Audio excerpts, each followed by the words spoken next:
Hi everybody, I hope you are doing well. Today we will talk about how to fix or how to solve the problem of server error on the application of Gmail. You will click on settings. Here we'll enter to apps, default apps, app settings. Then we'll search for Gmail.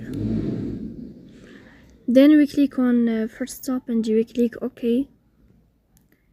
Here you will enter to storage.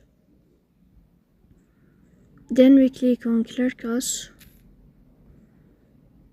After that we go to Play Store. You will search for Gmail. And here you will update your app.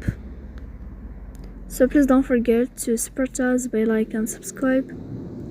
See you next time in another video, and thank you for your watching and your attention.